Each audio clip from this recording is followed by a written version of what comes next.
तुम भी गेम खेलो, पॉइंट से टोकन बनाओ और टोकन्स को बेचकर पैसे कमाओ, ट्रेंड में रहो। परंतु याद रहे, ट्रेंड्स आते जाते रहते हैं। जो लोग पाई नेटवर्क में 3 या 4 साल से जुड़े हैं, हर रोज़ माइनिंग करते आए हैं, उन्होंने कई प्रोजेक्ट को ट्रेंड में आते और जाते हुए देखा होगा। कई पायनियर्स माइनिंग करते करते थक चुके हैं, परंतु फिर भी पाई को मोबाइल से निकालते नहीं हैं। एक उम्मीद तो है ही, साथ में उनका तजुर्बा भी है जो पिछले कुछ सालों से अलग अलग क्रिप्टो माइनिंग से मिला है। इसलिए मन से थके होने के बावजूद भी पाई नेटवर्क को छोड़ने का विचार नहीं करते, क्योंकि नए नए ट्रेंडी प्रोजेक्ट को फॉलो करके उसके टोकन्स बनाकर फिर उसके ट्रेंड के खत्म होने पर वापस पाई पर आने तक के चक्र से गुजरे हैं। सभी नए ट्रेंड में ऐसा ही होता है, परंतु कुछ ऐसे भी नौजवान होते हैं जो पाई प्रोजेक्ट में वापस नहीं आते। अब इसमें सबकी अपनी अपनी मर्जी होती है। आपकी रेफरल टीम में भी कई लोग पाई का माइनिंग नहीं करते होंगे, परंतु हो सकता है इसी साल के अंत तक वो सब पाई नेटवर्क में अपना पुराना अकाउंट एक्टिव करने के लिए आपको ढूंढते हुए आपसे मिलने आएंगे या पूछने आएंगे, या फिर यूट्यूब पर वीडियो खोजेंगे कि पुराना पाई अकाउंट कैसे रिकवर करना है। अभी जो क्रिप्टो के नए ट्रेंड हम देख रहे हैं, उसमें ब्लॉकचेन के बिना कोई रियल वर्ल्ड यूटिलिटी बनाए ही उसमें बहुत अधिक उलझ गए हैं। नए नए टोकन्स फटाफट बड़ी कम्युनिटी बनाकर एक्सचेंज पर लिस्ट तो हो जाते हैं, परंतु एक्सचेंज उसको खा जाता है। एक्सचेंज के खिंचाव से छूटकर बाहर वास्तविक दुनिया में वो टोकन नहीं आ पाता है। एक्सचेंज पर लिस्ट हो जाने के बाद वो टोकन रियल वर्ल्ड यूटिलिटी में अपना स्थान नहीं बना सकता है, क्योंकि अभी भी सबको पैसा ही चाहिए, वो क्रिप्टो टोकन नहीं। इसलिए कम समय में ज़्यादा पैसे बनाने की लालच में उसकी कम्युनिटी भी बड़ी बन जाती है। कभी कभी नए टोकन्स और एक्सचेंज के बीच मामला उलझ जाता है। अभी टैपसेप का और बिनांस का इश्यू चल रहा है। कुछ महीनों पहले आइस कॉइन और OKX के बीच कुछ अनबन हुई थी। भाई, उनके बीच जो भी हो, हमको तो फ्री में जो मिलता है सिर्फ उसका लाभ उठाना है। प्रोजेक्ट को आगे कैसे चलाना है वो सब उनका टेंशन है। हमें चौकन्ना रहकर अपनी माइनिंग की यात्रा आगे बढ़ाते रहना है। अब पाई की बात करें तो एक्सचेंज में से गुजरे बिना अभी लोग पाई से चाय कॉफी के साथ रोजमर्रा के जीवन की छोटी छोटी चीज वस्तुएं, किराना हो या कॉस्मेटिक, खरीदते हैं। ये सब ने देखा है। तो पाई से एक मजबूत पीयर टू पीयर इकोसिस्टम बना सकते हैं। संभव है, जो शुरू से ही अपने आप में एक जबरदस्त इनोवेटिव क्रांति है। पाई फाइनेंस सिस्टम को हिला सकता है। पाई का पेड़, जो कि एक बहुत शक्तिशाली क्रिप्टो करेंसी के रूप में जब पूर्ण तरह से विकसित हो जाएगा ना, तो ऐसा हो जाने के बाद कोई एक्सचेंज अगर पाई को डीलिस्ट भी करता है या अपने प्लेटफॉर्म से बाहर निकाल देता है तो भी पाई टिकेगा।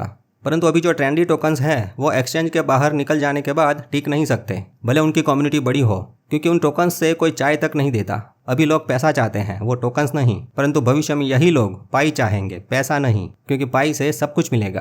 क्रिप्टो करेंसी पाई की मूल जरूरत, उसकी आवश्यकता फिएट करेंसी को रिप्लेस करना है। यदि डॉलर या रुपये की जगह पाई नहीं आएगा तो कम से कम डॉलर के विकल्प के रूप में जरूर उभर सकता है।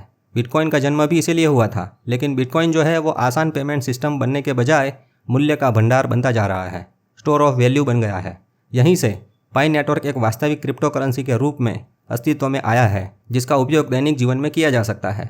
पाई वास्तविक दुनिया की चीज वस्तुओं और सेवाओं के लिए सबसे बड़ा और सबसे अधिक distributed peer to peer payment solution है।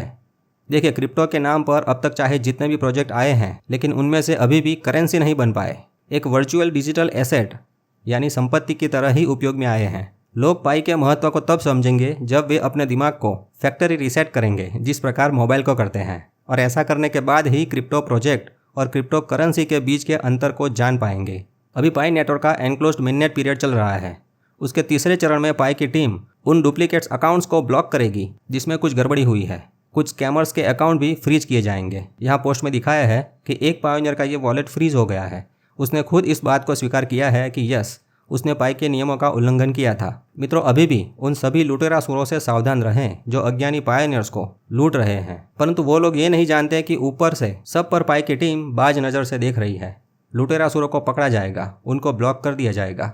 यह सिर्फ स्कैमर पर ही लागू नहीं होता, बल्कि उन लोगों पर भी लागू होता है जो एक से ज़्यादा अकाउंट बनाकर सिस्टम को धोखा देने की कोशिश कर रहे हैं। तो पाई लॉन्च होने से पहले तीसरे चरण में नकली अकाउंट को और स्कैमर्स को, उनके वॉलेट्स को फ्रीज किया जाएगा। जिन वॉलेट में करोड़ों पाई है, उन वॉलेट में मल्टी सिग्नेचर सिस्टम बनाया जाएगा, ताकि वो लोग सब पाई एक साथ बेचकर डंप ना कर दें। एक्सचेंज की बात करें तो वो जो एक्सचेंज परपेचुअल पाई टोकन लिस्ट करते हैं, उनका असली पाई से कोई लेना देना नहीं है। दरअसल वे सभी एक्सचेंजेस पाई की बड़ी कम्युनिटी के पायोनियर्स को अपने अपने एक्सचेंज पर खींचने का प्रयास कर रहे हैं और एक्सचेंज के नाम पर ज़्यादा से ज़्यादा फीस कमाना चाहते हैं। पाई के नाम पर ही सही, बिजनेस चलता रहना चाहिए।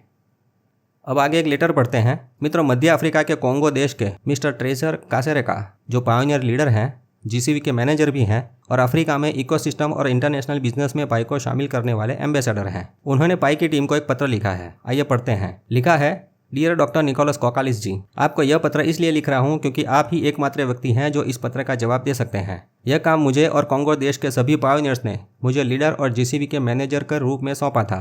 वास्तव में हम सभी वर्ष 2019, 20 और 21 से आज तक कांगो देश में पाई का माइनिंग करते आए हैं। पिछली बार मैंने आपको कांगो देश के पायोनियर्स की तरफ से जो पत्र लिखा था उसमें हम सभी पायोनियर्स की इच्छा यही थी कि पाई का ओपन मेननेट 28 जून 2024 को लॉन्च हो और कीमत ग्लोबल कंसेंसस वैल्यू GCV यानी एक पाई की 3,14,000 वाली डॉलर से लिस्टिंग हो। उम्मीद है कि आपने उस पत्र को पढ़ा होगा। लगता है आपका मौन रहना इसका इनकार या लापरवाही का संकेत नहीं है, बल्कि यह बुद्धिमत्ता है जो आपने प्रोजेक्ट की शुरुआत से लेकर अब तक हमेशा दिखाई है। और लगता है आपने 28 जून को हमारे लिए एक सरप्राइज अवश्य रखा है, क्योंकि आपने शुरू में ही कहा था केवल पाई कॉइन के धारक ही पाई नेटवर्क के भविष्य को निर्धारित और तय करने में सक्षम होंगे। और हमारा मानना है कि यह दिन 28 जून ही है और इसकी कीमत $314,159 है। अभी पाई नेटवर्क 3 कंडीशन को पूरा करने में लगा हुआ है, परंतु हमें लगता है कि वह जल्द से जल्द पूरी हो जाएगी। पाई प्रोजेक्ट की इकोसिस्टम की परिपक्वता तब तक नहीं देखी जाएगी जब तक कि हम पाई कॉइन का स्वतंत्र रूप से उपयोग करना शुरू नहीं कर देते हैं। हमने तो वर्ष 2022 से GCV कीमत पर पाई का उपयोग वस्तु विनिमय में करके सक्रिय रहे थे। बिना फिएट करेंसी के सिर्फ पाई से ही वस्तुओं और सेवाओं का आदान प्रदान किया है। हम पायोनियर्स ने अपनी धन दौलत संपत्ति का निवेश इन 2 वर्षों से अधिक समय तक किया है। भले ही आपने कहा हो कि इस वर्ष ओपन मेननेट आ सकता है और यह वर्ष पाई नेटवर्क का वर्ष है, लेकिन अभी तो हम वर्ष के बीच में खड़े हैं। हम 28 जून तारीख के लिए आपकी तरफ से होने वाले अनाउंसमेंट का इंतजार कर रहे हैं। यह हमारे लिए एक ऐसी तारीख है जो एकदम स्पेशल है, खास है कि आप इस दिन के लिए क्या निर्णय लेते हैं। हमारा मानना है कि इस बार पाई टू डे का दिवस जो है वो GCV $314,159 की कीमत पर ओपन मेननेट के लॉन्च के लिए सबसे बेहतर है। तो कृपया हमारी इच्छा का स्वीकार करें। तो मित्रों, देखते हैं पाई की टीम अब क्या करती है। आपको क्या लगता है इस 28 जून को ओपन मेननेट आएगा, और आएगा तो क्या GCV प्राइस पर आएगा? अपने कमेंट जरूर करें। आप जानना चाहते हैं कि भाई हमें क्या लगता है ना ठाकुर? तो भाई पहले वो 3 कंडीशन पूरी होनी जरूरी लगती है। उसके बाद पाई का उपयोग ऑनलाइन या ऑफलाइन रोजमर्रा के जीवन में शुरू होना चाहिए। तो दूसरे क्रिप्टो के मुकाबले पाई जल्दी से नज़र में आ जाएगा। नज़र में आएगा तो उसका उपयोग बढ़ने से ज़्यादा लोग जुड़ेंगे। पाई की माइनिंग और डिमांड दोनों बढ़ने से धीरे धीरे पाई जीवन में समाएगा। तब लोग पाई को बेचने का विचार नहीं करेंगे और कीमत अपने आप बढ़ेगी। परंतु 3 कंडीशन पूरी होने के लिए वक्त लगेगा। तो दिसंबर तक जितने पाई बनाने हैं बना लीजिए हुजूर।